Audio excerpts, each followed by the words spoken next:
Okay, so again, with that middle passage exercise, again, like I was saying, I wanted us to try to think about the experience of becoming African and African American, right? What is the experience of it? It's one thing to read about, read a sentence like people became African, they became African American. Right? I think it's a little different and much deeper to try to think about what that experience must have been like, especially the negative side of it, because a lot of it has to do with sort of negative things.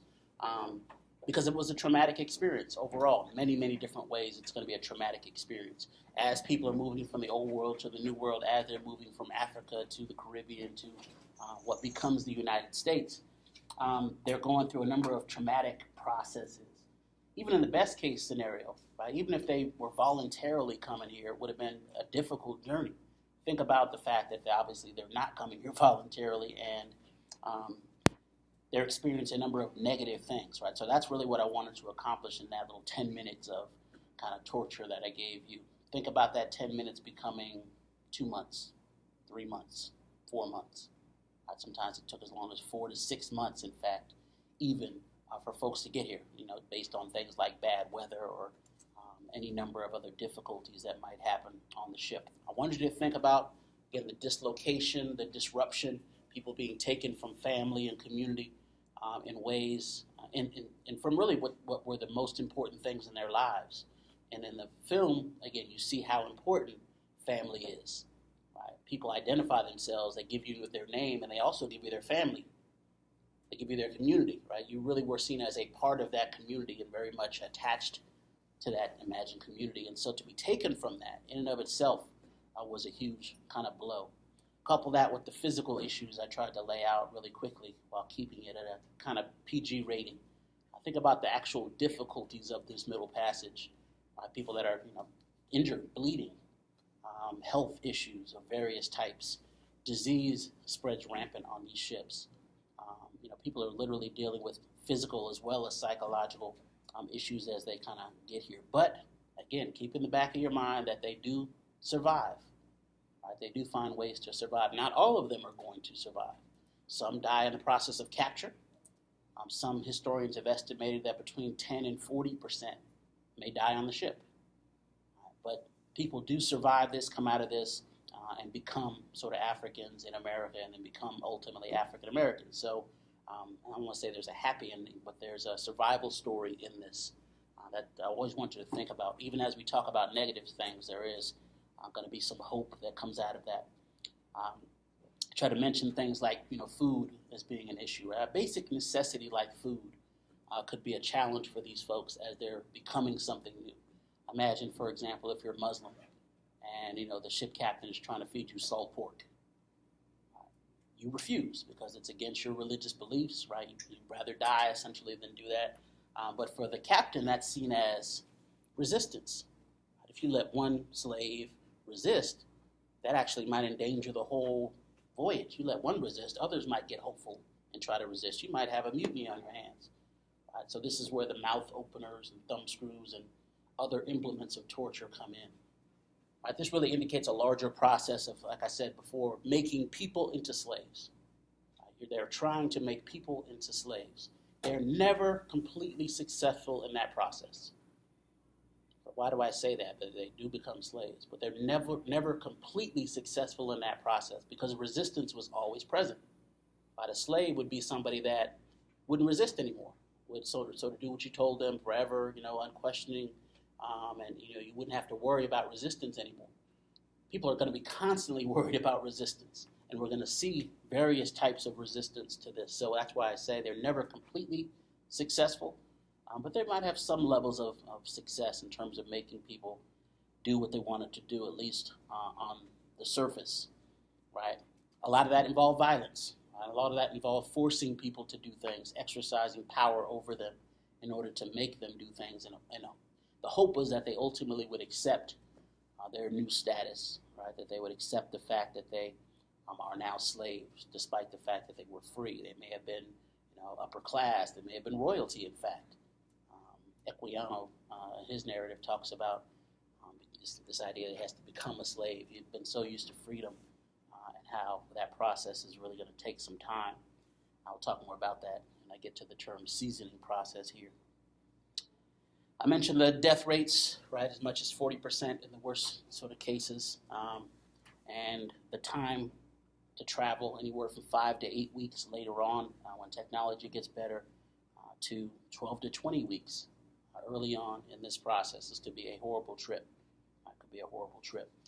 I mentioned that getting on board the ship and surviving that was not the beginning, but it also wasn't the end. Right? When they arrive in the New World, there were several things that usually would happen at that point. You might be branded. If you had not been branded before, you would be branded as you're unloaded, right? Prepared for sale in various ways. And I think they make reference to this in the video, but in terms of sale, you now had folks that have been traveling for several months, and a lot of times were in bad shape. Right? So they would do things to try to prepare them for sale to raise the price, to make them look healthier than they were. Remember, this is all about money, right? We're talking about, and I don't ever want you to forget that we're talking about people, but this is really about money and how much they can make. So they're trying to raise as much profit as they can. So they did things like oil them up, right? Cut their hair to make them look younger, especially if they had gray hair. Right? Make them look younger and healthier so they can charge a higher price. Some bad things they would do. Yes?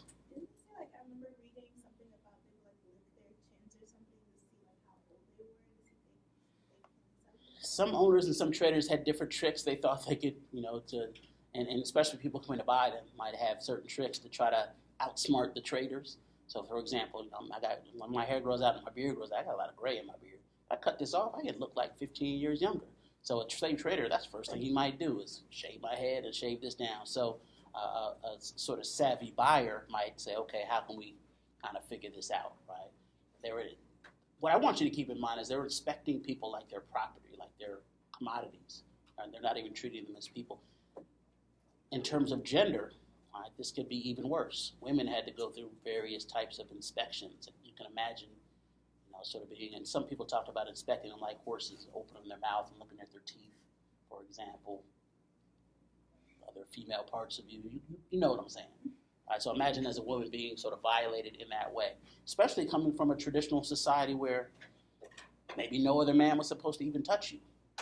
Various societies have those sorts of beliefs, so this could be offensive to them on a number of levels. Yet again, this is part of the process of making you try to understand that you are not property. So a lot of these things I think were almost designed intentionally to kind of reinforce that. So you might be let off the ship, you might be branded, so that physical pain of that.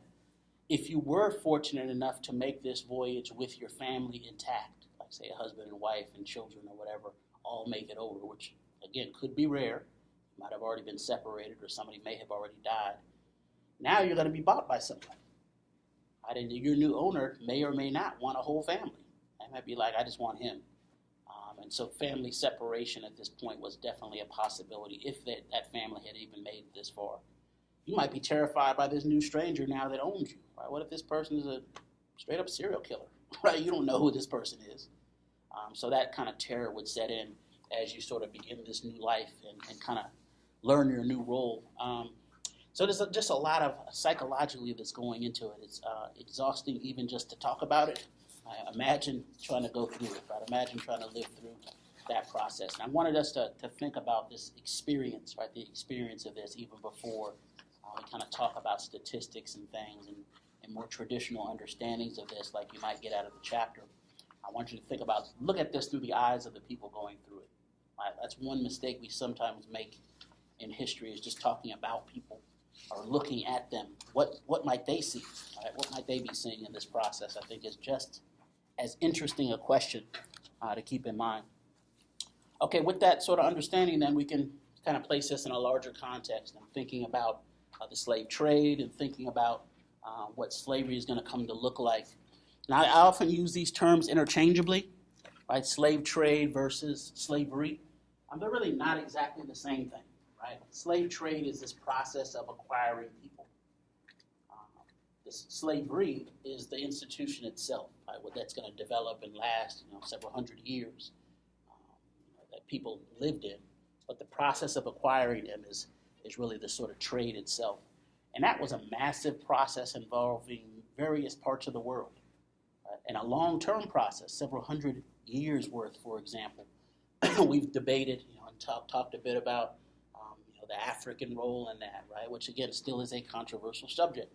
But we also have to think about the other sides of this, and the connections and things. The organization and development of this trade, in and of itself, is kind of complicated, but we can understand it in a more simple sort of way. By about 1502, for example, this Atlantic slave trade is gaining momentum. The major players at this time are really Spain and Portugal. The European powers involved are really Spain and Portugal early on. It's really much later in the game that the British get involved to a level that they ultimately become the dominant power, right? We're speaking English right now for a reason. But it didn't start off that way. Hispaniola, as a Spanish New World possession, for example, is established by 1502. So that's one of the reasons I put this date up. By 1502, the trade has gathered momentum.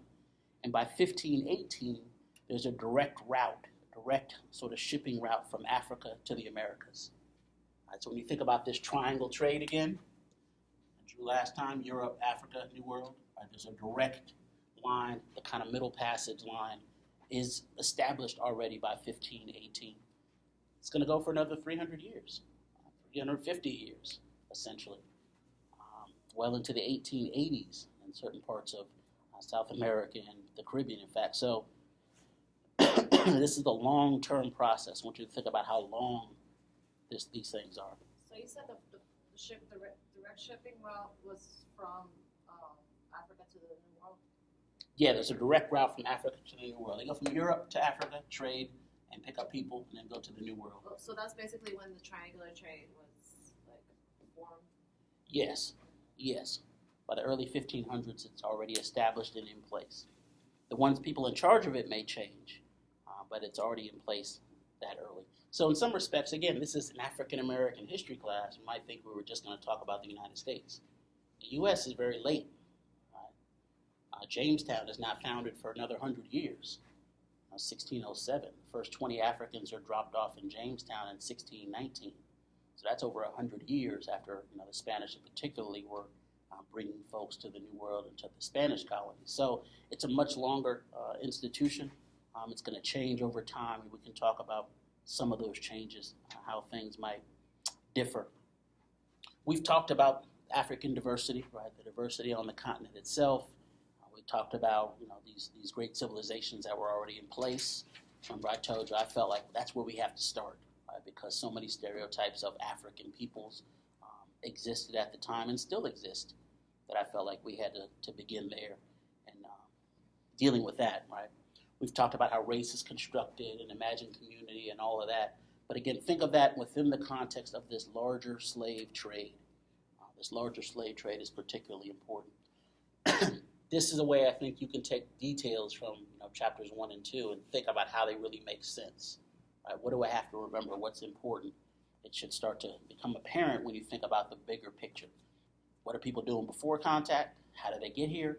And then what are they doing after they're in the New World? Those are kind of the questions that we're dealing with. So obviously the textbook talks about Egypt as a prominent civilization, one of these old and dominant civilizations going back thousands of years. I had you watch the video on Ghana, Mali, and Songhai in the 1300s and 1400s as prominent civilizations. That was all to sort of establish Africa as having a history before slavery, as Africans having a history before slavery. And it also was supposed to highlight that the people that are arriving are bringing culture with them. They're bringing culture with them. Again, this seems like common sense. Of course people bring culture with them.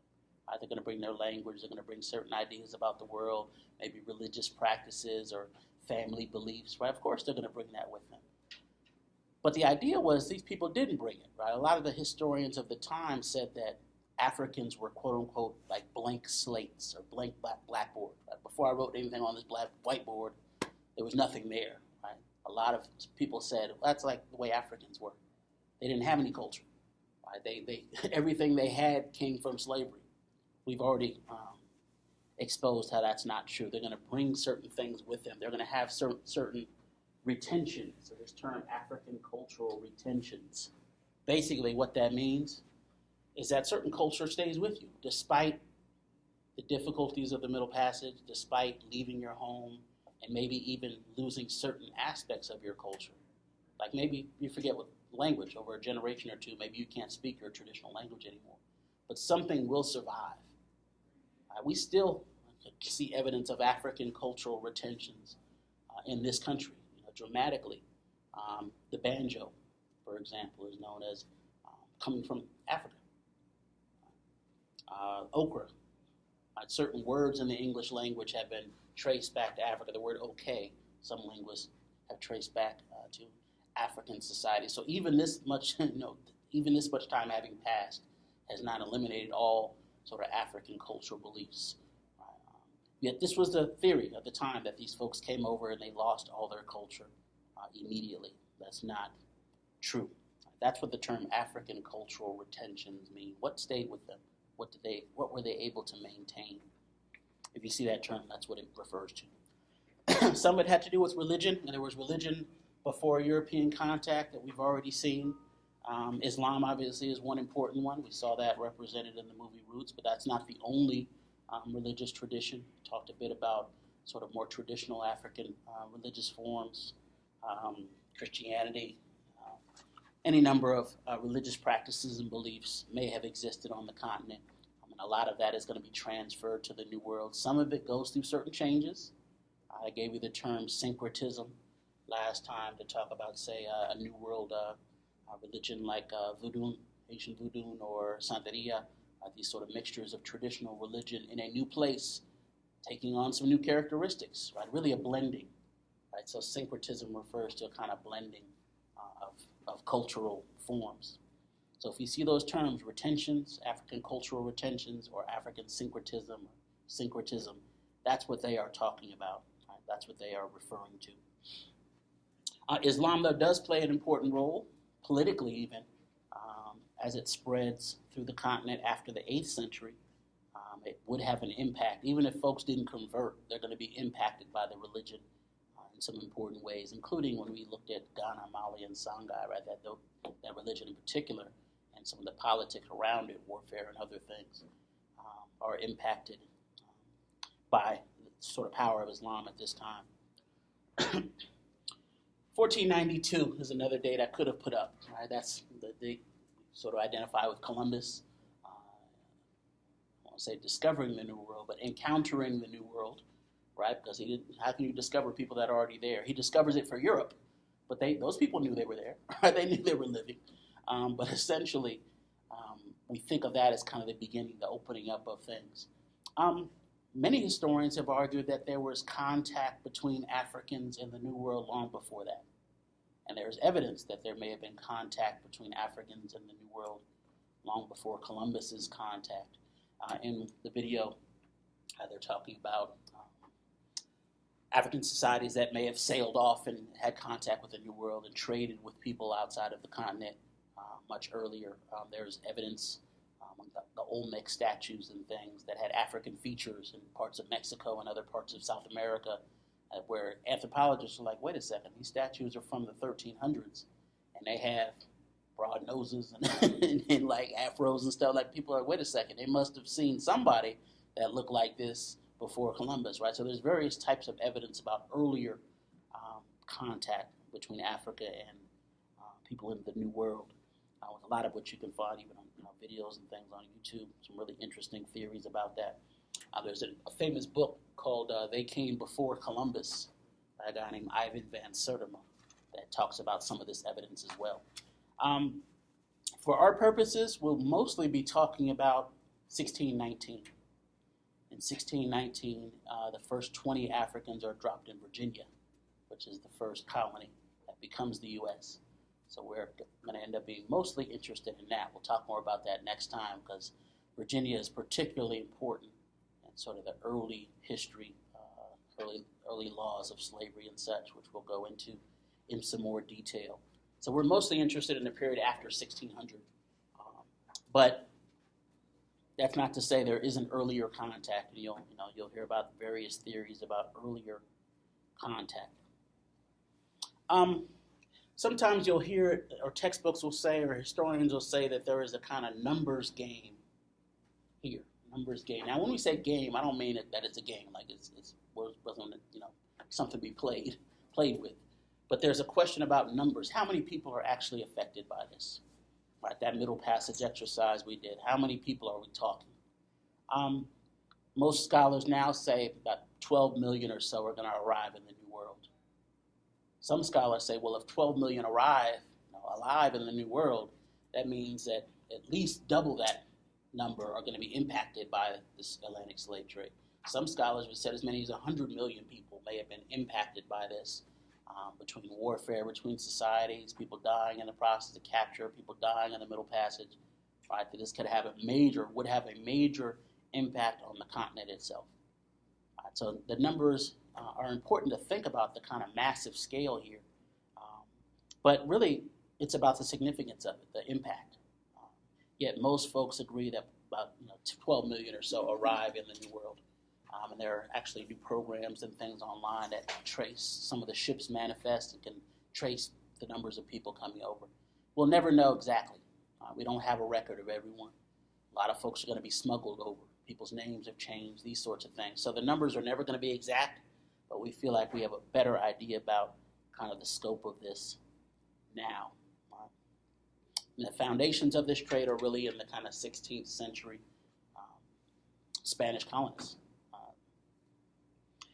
The Spanish are interesting because they're, again, the dominant power early on, and this is not the first attempt at slavery. We've sort of talked about other forms and even earlier forms of slavery that are later going to impact what slavery looks like here. The Spanish in particular kind of had a model in mind, having dealt previously with other forms of slavery. Even before Columbus, Spaniards held Muslims as slaves, some black Africans. They held Europeans known as Slavs, S-L-A-V-S. We know them as like Czechoslovakia and those more 20th century nations. Actually, the term slave, many say, developed from the term Slav, S-L-A-V. I think slave, S-L-A-V-E, right? So it's interesting to think about this idea of unfreed labor as having a much longer history. We talked in some detail about slavery on the African continent itself. But that wasn't the only form of unfree labor. Most societies have had some idea or some form of unfree labor. Now, this is going to be a particular, maybe a different system that develops, but just the idea that people, could wrap their minds around other people not being free and equal. Maybe that contributes to the fact that slavery is going to develop here. Who knows? These are things to continue to think about. That there are earlier forms of slavery. That's the major point I wanted you to wrap your minds around.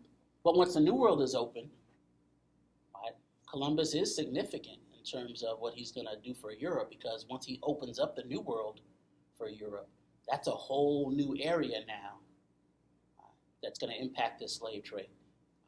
If they hadn't discovered the New World or what have you, we hadn't made this contact with all this available land, and ultimately start growing things like tobacco, cotton, indigo, rice, sugar, all these money-making crops in all this land, right? This fuels the slave trade. This then tells people, okay, we need more laborers. Let's go get these millions of people. And in fact, the Spanish don't even initially think that they're going to go to get Africans first. Right? Why would you go all the way across the Atlantic Ocean and get people and bring them all the way back here, right? Initially, they want to enslave the people that are already there. Native, Taino Indians, for example, in various parts of the Caribbean are tried first. Native Americans in what become the United States. They think they can just enslave them here. But it doesn't work out for various reasons, right? Ultimately, there's this tipping point, this transition to African slaves. What would be some of the problems of enslaving the locals that were already there? What do you think? What might be some of the problems of enslaving peoples that they encountered? They already know the land. Okay. What? They do. They know the land. Why would that be a difficulty? Why would that? Because they can use that against the Europeans, and they already know where they can hide out. They already know how they could die. They could put traps and stuff like that. Yeah, exactly. He's got a home field advantage, right? Folks coming in, the Spanish were outsiders, strangers. They didn't know the land as well as the local people there. So, somebody tells you you're going to enslave you. Somebody walks in here right now and says, you know what, say, Connie, you're going to be my slave. I'm like, psh, my car's parked right out there. Like, see ya, right? You could run away, or I could go get backup. So, okay, I got a couple guys over in the parking lot that want to talk to you about that, right? So, you want to enslave me? Oh, okay. I'm going to go to my trunk real quick. I mean, there's many different things that might make it a disadvantage to enslave someone in their own home. So Also, how did it get to that point where they invaded in somebody else's place? Did it take time, or like how was that possible? it's interesting. If you read a lot of Columbus's letters, even from his first and second and even the third voyage, it's complicated in some interesting ways. Columbus comes with some ideas about his own superiority and the superiority of Europeans over the native peoples. Right? Even the way he describes the people he finds, he kind of describes them as children. He describes them. Some of the language is actually very positive. It's like they're so nice, and they'll give us everything. They give us the clothes off their backs. They give us gold and this and that. But he almost twists it like that makes them inferior. Why would they give us that? They won't even fight us. He's surprised that they don't attack and kind of kill him. Especially when they first arrived in those first couple of ships, they could have dealt with them if they wanted to. Right? If they looked at them as these outsiders, let's destroy them, they would have been destroyed. But they welcome them, they make them feel at home, they're trading with them, and it's almost taken as weakness. It's almost taken as weakness. And eventually, the Spanish are going to be able to essentially import men and horses for the first time that weren't here, these sorts of military advantages and things. And also disease plays heavily into it. Even more than the weaponry and things, disease would devastate native peoples. Just in terms of U.S. history, you had certain native populations along the eastern seaboard, 13 colonies and all that, where 90% of people in a couple of years would die from disease or smallpox or other things. These old world diseases just devastated their immune systems. Now, if you think about that, these new world peoples trying to deal with this disease, Africa's in the old world. So although they sometimes would also have issues with certain European diseases, at least it was the same hemisphere to where they perhaps had built up certain tolerances and things. It just made them, made it better, made it easier for them to survive and continue to work. Now again, some folks interpret that as, well, these Africans are naturally built for this work, right? Let's enslave them because it's good for them. They can obviously do it. Some people that even felt bad for natives. One specifically is Bishop Bartolomé de las Casas, Spanish bishop. He comes to the New World at the same time as Columbus. He's a religious man. He comes and he sees what's happening to the native peoples there. In fact, he writes a book about it, calls it The Destruction of the Indies. He goes back to Europe and he's like, we can't do this. So we can't call ourselves a Christian people and destroy millions of people. He describes in graphic detail Spanish soldiers hacking people up with their swords, but also just the death toll from disease. He says, wait a second, if we're trying to convert people, but we're killing them, how does this make any sense? And he actually is very successful, surprisingly. He appeals to the king and queen, in fact, and he says, you know what, we can't do this. Some people credit Bishop de las Casas for turning kind of Spanish society against the idea of enslaving the natives. He said he was so convincing, but there was an unintended consequence. De las Casas and others argue that these native peoples are not, they're not cut out for this. We can't do this. But Africans might be better suited for it. So actually, directly or indirectly, a lot of folks say that Las Casas also plays a role in the transition towards the use of African slavery, Africans as slaves, because he's arguing so heavily for not enslaving natives that he sort of advocates for them. Some people say later on his deathbed, for example, he may have regretted saying Africans might be better slaves. But again, his initial point was to kind of save the millions of people that he saw dying, the natives that he saw dying. So it's interesting, unintended consequences perhaps, right? And how certain figures can be particularly prominent and important. A lot of it they're figuring out as they go along, right? So disease is important, the kind of home field advantage is important. Remember, if you're bringing Africans to a new place, they don't know the land. So that same home field advantage is not going to help them. They look different, right? The Africans look different than the people that are here. If they run away, it's easier to find them.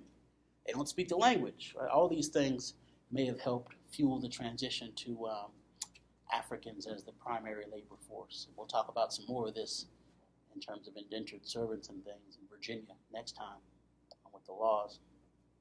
But these are some of the bigger picture issues, right, with this. I want you to think about the entire process of the slave trade. What does it look like? What does the slave trade look like?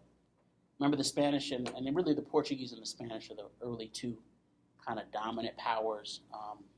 The Portuguese were known as excellent sailors, so they actually helped establish some of the earliest contact with Africa, and various technologies and things allow them to travel farther and faster than anyone before, and so they're really first to the party. They're kind of establishing the early dominance. Again, later England and others are going to be involved, and really many Western nations are involved. Many European nations are involved in this. France is going to be involved in the trade, the Dutch, the Spanish, the British, a number of other places, but those would be the major powers.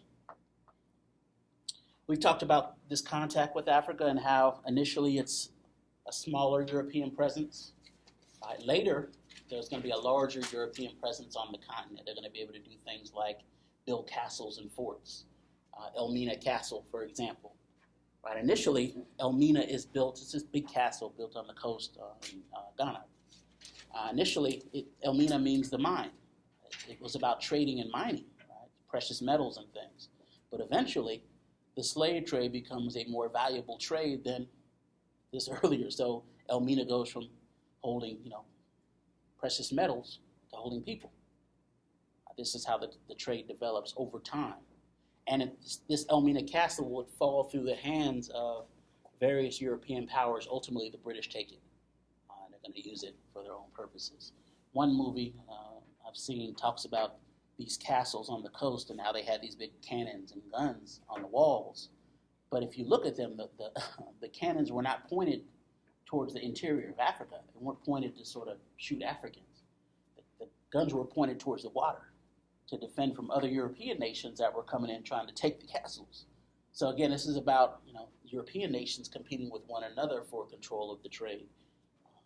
Yet we've also talked about the other side of it, right? Could this have happened without the collaboration of certain African rulers, certain African societies? We've sort of debated some of those terms too. So it's a complicated trade, but it's one that develops over time. It's one that ultimately becomes quite dominant. So again, by about 1650, the Dutch, the French, the British even are involved, and ultimately the British are going to become very dominant in this process, this trade. You said 1650? Yeah, by about 1650, those various nations are involved. Early in the 1500s, it's really just Spain and Portugal. So you said the Dutch. The Dutch, the French, and the British. Ultimately, the British are going to be the dominant power. They get involved with the trade? Mm-hmm. Initially, it's only the Spanish, and ultimately the Spanish kind of open it up. The textbook talks about the asiento, the ascent. Essentially, the Spanish allow other folks to participate, kind of, sell a license, basically, for other nations to start trading. And this is going to make the trade grow, too. Again, Middle Passage, Europe, Africa, New World. Right? So there's connections between the three. It's an economic relationship. It's about making money. It's going to impact all 3 points. And by the New World, we mean not just what becomes the United States, but the Caribbean as well. All these areas are the New World, essentially. A couple other terms up here I wanted to sort of point out. The seasoning process. I think I'll put that up here. Yeah, the seasoning process. I'll come back to this, but the seasoning process, I don't think I've used this term yet, but it's actually very important to thinking about this whole process. It really started, seasoning process really started with capture. You were going through the seasoning process when we went through that Middle Passage exercise. Seasoning basically was teaching people how to be slaves. How do you teach someone to be a slave? And now the term seasoning, if you think about any of you chefs, I think about adding seasoning to kind of raw meat and stuff, right? To make it something new, to make it something usable. The same idea was applied to kind of making slaves. Right? So they had to be seasoned. They had to learn various things to be a slave. Now, part of this is them learning their new jobs. Right? Maybe you were an agricultural worker in your home nation, but you're going to pick cotton here. Maybe you were picking corn or whatever. You had to learn the process of that. Right? Part of the seasoning process was learning a new language. Right? Folks learn, was it English or Spanish, depending on what colony you're in. Right? Usually they learn some what they call pidgin, some sort of mixture of language as you're learning this process. Usually you might be matched with an older slave that had been there a few years that might sort of show you the ropes, begin to teach you the language, right? Kind of help you get acclimated to your new home. So this seasoning process could take years. Often what they did was bring folks from Africa and drop them first in the Caribbean for 3-4 years so they could be fully seasoned. Then, as the U.S. colonies developed, they might transfer them here. Most folks go to the Caribbean first before coming here as part of this seasoning process. Violence was also a part of this seasoning process. Right? This is seen as a major way to teach people their new role. Whipping, taking away various rights. This is one way of showing someone that they're now a slave. I don't know what you used to be, right? You used to be free, but now I need to let you know that you are no longer free. Right? So this seasoning process was really an exercise of power in many different ways. But it's important to think of it, this notion of a seasoning process. At the same time, folks were always resisting this. Again, this theme of resistance is particularly important. I told you I'll never teach you about slavery without teaching you about resistance. Folks resisted it the entire way. From capture to ship to even being in their new places, they are going to try to resist. They resisted by doing things like maintaining their traditional culture. Right? Part of the seasoning process was, okay, you need to learn to speak English now so we can tell you what to do and what to work. Some folks don't learn it as fast as they might have learned it, or remember traditional languages, speaking their own language when nobody else, when your owner's not around. Keep talking to your own language to people that you knew, or hold on to various cultural aspects. Right? Say you're told, okay, you're going to be Christian now. You pray to Jesus only, don't pray to anybody else. You're like, okay, whatever. When they're there, then back in the cabin, you continue to practice your traditional religion. So this could be a form of resistance, you might argue. We'll talk about a lot of different types of resistance throughout this process, but keep in mind that resistance is always a part of this process, and folks knew it.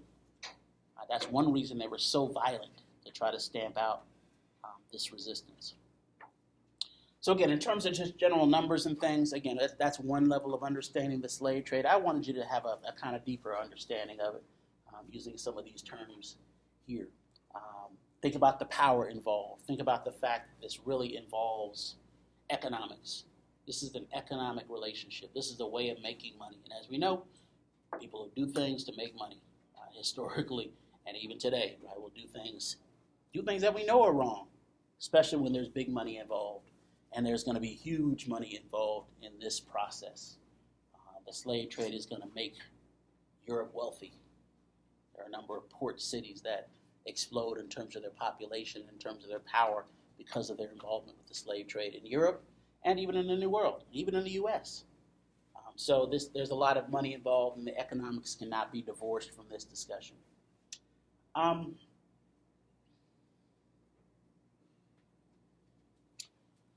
Questions about this?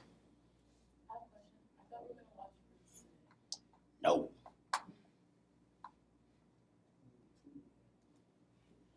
Yeah, we got up to minute 35. I want to get you to at least minute 65 because he gets captured at minute 58, I think. So I will show you that part. Some of it overlaps with what we've seen